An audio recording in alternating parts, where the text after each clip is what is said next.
The biggest question in life is, what is man's duty in the world? Why was I created? What is my purpose? What is my mission? What am I here for? What am I here to do? Now, the answer is Torah and Mitzvot. And I'm sure you've heard that before, and maybe you're even reaching for that mouse to click away from this video because you've heard it all before. You don't necessarily understand it or find it very appealing or very inspiring. In this video, I would like to give you a very intuitive, appealing answer to what this means, what it's really about, no beating around the bush. I'm going to treat you like an intellectual, wise person who really wants to know. So I'm going to tell you the answer. I'm going to explain it properly. So please stick around till the end of the video, hear me out, and then let me know what you think in the comments. Now, let's just acknowledge that, okay? If a person wants to know what his purpose of life is, isn't it nice at least to know that the answer is quite simple? Pick up the Torah. There's 613 things that you're here to do. Pick one and start doing it. It's good to know. We need to have meaning and purpose in life. We can survive almost anything, but surviving without having a purpose, feeling like life means nothing, it's random, that really is one of the cruelest punishments you can give a person, taking away the meaning of his life. And we're all suffering that nowadays to an extent. But it is nice to know that, yes, open the book, find a mitzvah, do it. I don't think that's what people have a problem with. I think what people have a problem with is, why? How am I supposed to put myself into this? Anybody can pick up a mitzvah and do it. But what's my purpose? So listen, let's just go through it. The world exists only for the sake of Torah.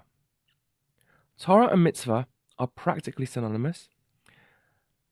The Torah are Hashem's wisdom and will absolutely, genuinely, truly. By performing them, we are fulfilling our very reason for being created, our mission and our purpose. This is to serve Hashem, and this is considered a service because we're actually performing His will, what He needs from us, genuinely, giving Him what He wants. Now here's the key. Here's the thing that I want to tell you that's probably new, something that is very rarely explained in the yeshivas or in other theological seminaries in the world, or in general, common knowledge. The question is, should we be keeping the Torah and Mitzvot, serving God, altruistically, or should we be doing it for the reward? Now, I would imagine that most people think it's for the reward. It's very common to say that God doesn't need anything. The Mitzvot must be meaningless to Him because they're so finite. Our performance of them is so flawed and so puny, and so we are flawed and puny compared to Him. We are nothing compared to Him. So it has to be for us.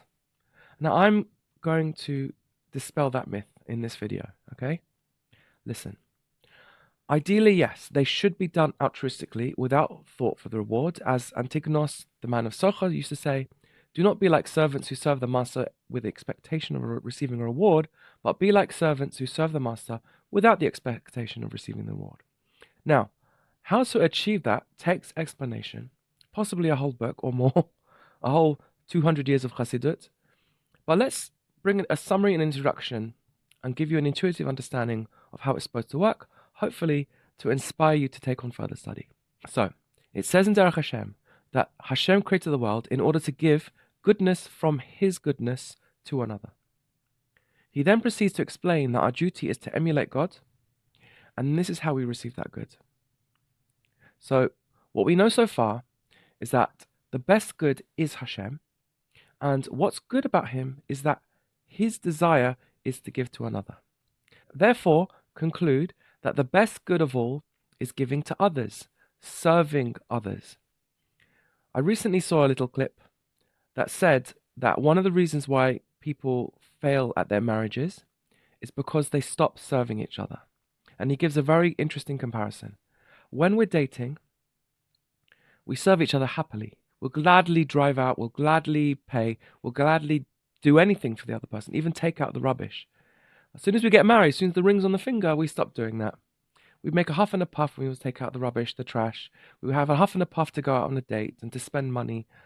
And that lack of desire to serve is the issue. Now, the reason I'm bringing this up is because when we were dating, we did actually enjoy serving each other. It wasn't put on.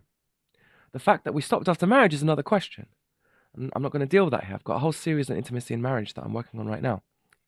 But the point is that serving others, when we truly are in love with somebody, serving them is a great delight. In fact, it's the greatest delight in the world. There's nobody happier in the world than somebody who's in a new, intimate relationship.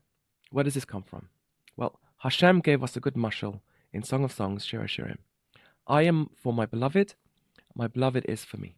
Now, this is a Torah relationship. This is a godly relationship. This helps us understand. Now, think about it. There are quite a few ways that a relationship can work. One way is that both parties can be selfish, but they complement each other so well that they can exist in a functional relationship with some goodness. You know, I've got things that you like, you've got things that I like, therefore let's get married. This is not godly though, and therefore this is not the best good. The best good is when both parties are into each other more than they are into themselves. The only way to make sense of this is following the line of the Rambam in the Mishnah on Avot that we quoted from Antignos Ish Sochor. And he says, and this pious one, Antignos, said that you should not serve God, may he be blessed, in order that he will do good to you and benefit you with kindness, and that you should hope for the benefit and serve him for its sake. Indeed, serve him like servants that are not hoping for an endowment or the giving of kindness. What he meant with this is that they should serve him from love, as we said in chapter 10 of Sanhedrin. Like the couple that are infatuated with each other and love serving each other, that's how we should serve Hashem as well. And the Ramchal says so clearly in Mesilat Yesharim chapter 18. Fortunate is the man whose toil is in Torah and gives gratification to his maker, he quotes. He who truly loves the Creator, blessed be he, will not strive and intend to discharge himself with the known obligations binding on every Jew. Rather, what will happen to him is the same as that of a son who loves his father.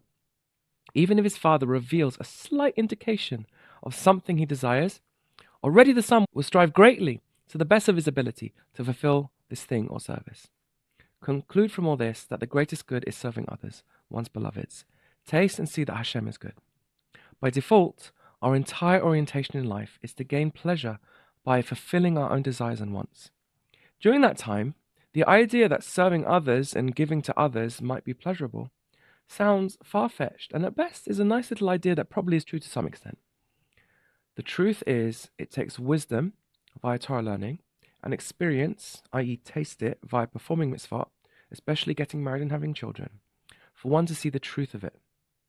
In fact, my advice to people in general is to not assume you know what you want.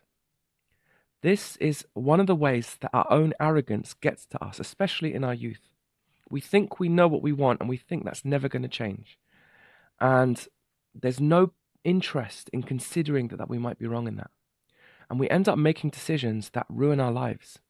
And I hate to bring a bummer on that, but maybe I could say it in a positive way. One of the things about life is that you don't know that you're going to like something until you try it. So therefore, it's really important to try the good things that everybody tells you are good. Look, if you don't want children right now, it's most likely because you've never had your own child. You don't know what it feels like. You may have had to look after somebody else's child, and of course there's very little pleasure in that. In fact, if anything, it's a burden, it's a bore. But everybody tells you when it's your child, it's different, and they're telling you the truth. I don't know, maybe the first time you looked at pizza, you probably thought, what is that? It's cheese, I hate cheese. Ugh. And the first time you put it in your mouth, you're like, I love this. And then you completely change your mind and identity. I'm a pizza lover, you know? So a lot of people fall into the trap of saying, I don't want kids. I'm never going to want kids, so therefore I'm not even going to try it. Let's give an example of a husband. A truly holy and devoted husband will tell you, hands down, no pleasure or wonder of the universe could possibly compare to the delight he takes in bringing his wife a coffee in the morning. Not because he will get a reward out of it, but actually serving her, fulfilling her needs, great and small, is its own reward. He is for his beloved, not for himself. His own needs and desires pale in comparison to hers. He feels the tug of her need as a true and delightful privilege for him to be able to serve. And he has been blessed to experience the taste of true goodness and godly delight. So now we can understand our Mishnah. Is there a reward in serving Hashem and each other? Yes, the best reward imaginable. Should we be doing it for the reward? No, this ruins it. It's no longer a true service. It's simply a self-service and adds a bitter taste to what should be purely sweet. Fulfilling the needs and desires of someone else, someone we love and adore and care about. Because one is completely and utterly devoted to them, one with them. Shema Yisrael Hashem Elokeinu Hashem Echad. That's what oneness really is all about. As we stated above, the Torah and Mitzvot are Hashem's absolute will. Therefore, by performing them, we are truly serving Him. In so doing, we are emulating Him and becoming one with Him, and we will receive Him as our reward in Olam Haba. See Derech Hashem. Another way to see it or apply it is like this. Don't read the statement, Hashem gave us the purpose of receiving the best good, as Him giving us the purpose. It's Hashem's purpose to give us the best good. It's His purpose, not ours. Ours, as we stated above, is Torah Mitzvot, and in so doing, emulate Hashem by giving from our goodness to others. Now, the Lubavitch Rabbi clarifies for us a couple of points. This aspect that we're talking about of our relationship with Hashem and with each other comes from the notion of being His servants. When we say we are your children, we are your servants. And this, by the way, is also the husband-wife relationship mentioned throughout Chazal, i.e. a husband and a wife view each other as their master, and they are servants of the master. At Har Sinai, when Hashem became ours and we accepted b'mesiras nefesh, with self-sacrifice, which means we gave up our entire life to Him. And that included our own personal self-gratification, our pleasure. We gave that to Him. That's part of our life, isn't it? Therefore, the reward in Olam Haba cannot be us having our own self-gratification. Therefore, the Lubavitch Rebbe clarifies the only logical conclusion, that when we go to Olam Haba, what's Hashem going to reveal to us? How much our performance of mitzvot meant to Him. That is what we are going to take infinite sublime delight in. And that knowledge is going to be our delighting in Hashem, as mentioned in the introduction to Mesilat Yesharim. A reward and a delight far greater and more holy than personal gratification. Now, the astute listener will read between the lines and see what the greatest goodness of all is, having each other.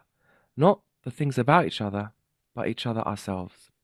I don't want your Olam Haba, all I want is you, as the Alter Rabbi famously sang. It's enough to, so to speak, satisfy God, and if we follow His guidance, i.e. the Torah, we will taste of it ourselves, and by keeping the mitzvot, we will bring about this great oneness He is after, for His sake, and it will be our reward too, for the sake of everybody else. We might also enjoy it too, but let's not focus on that. V'haya Adonai lemelech hakol haaretz, v'ayom hahu yeh Adonai echad, v'shmo echad. May this great day arrive without delay.